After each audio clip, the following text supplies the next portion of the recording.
কঙ্কালীতলায় জল ঢালা অনুষ্ঠানে কাজল শেখ। বীরভূমের ৫১তম পীঠের অন্যতম পীঠ কঙ্কালীতলা। প্রত্যেক বছরের ন্যায় এবছরেও শ্রাবণ মাসের শেষ সোমবারে জল ঢালার জন্য হাজার হাজার ভক্ত কঙ্কালীতলায় হাজির হয়েছেন। কঙ্কালীতলায় ভক্তগণ লাইন দিয়ে মন্দিরে প্রবেশ করে পুজো দিচ্ছেন। তারপর কঙ্কালীতলা থেকে জল নিয়ে নিজ নিজ গন্তব্যস্থলে চলে যাচ্ছেন। আজকের দিনে কঙ্কালীতলায় বহু শিব ভক্তের সমাগম হয়ে থাকে। এই হাজার হাজার ভক্তের জন্য প্রসাদের ব্যবস্থাও করা হয়। ভক্তেরা লাইনে দাঁড়িয়ে প্রসাদ নিচ্ছেন। এই দিনের এই অনুষ্ঠানে উপস্থিত ছিলেন বীরভূম জেলার সভাধিপতি কাজল শেখ সহ কঙ্কালী অঞ্চলের তৃণমূলের নেতা নেতৃবৃন্দ। প্রত্যেক বছর শ্রাবণ মাসের যে সোমবারগুলো আসে সেই সোমবারগুলোতে আমাদের দেবাদিদেব মহাদেবের মাথায় জল ঢালা হয়। সেই উদ্দেশ্যে আমাদের কঙ্কালী মায়ের মন্দির প্রাঙ্গণে আমাদের যে কাঞ্চি দেশ উৎসব কমিটি আছে তাদের তত্ত্বাবধানে প্রসাদ বিতরণ করা হচ্ছে। এখানে প্রায় ১৫ থেকে ২০ হাজার ভক্ত আসবে। সেই ভক্তদের প্রত্যেককে প্রসাদ বিতরণ করা হবে। প্রসাদ খাওয়ার পর তারা এখান থেকে জল নিয়ে যথাস্থানে ফিরে যাবে।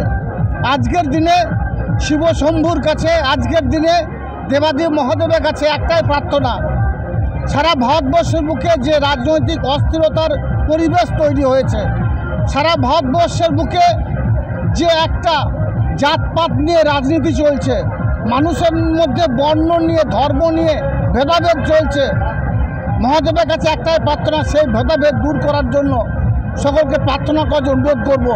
আমরা বাঙালি, আমরা বাংলা ভাষায় কথা বলি, এটা আমাদের গর্ব। আমরা জানি বিশ্বের সর্ববৃহৎ গণতান্ত্রিক দেশ এই ভারতবর্ষ। ভারতবর্ষ সংবিধান দ্বারা পরিচালিত হয়। সেই সংবিধানে জাতি, ধর্ম, মতামত নির্বিশেষে সকল সম্পদে মানুষের বসবাস করার অধিকার আছে, বাক স্বাধীনতা আছে, নিজের ভাষায় কথা বলার অধিকার আছে। কিন্তু আমরা কি দেখছি, ভারতের অন্য অঙ্গরাজ্যে যখন বাঙালিরা কর্মসংস্থানের উদ্দেশ্যে যাচ্ছে তাদেরকে ডিটেনশন ক্যাম্পে পাঠিয়ে দেওয়া হচ্ছে।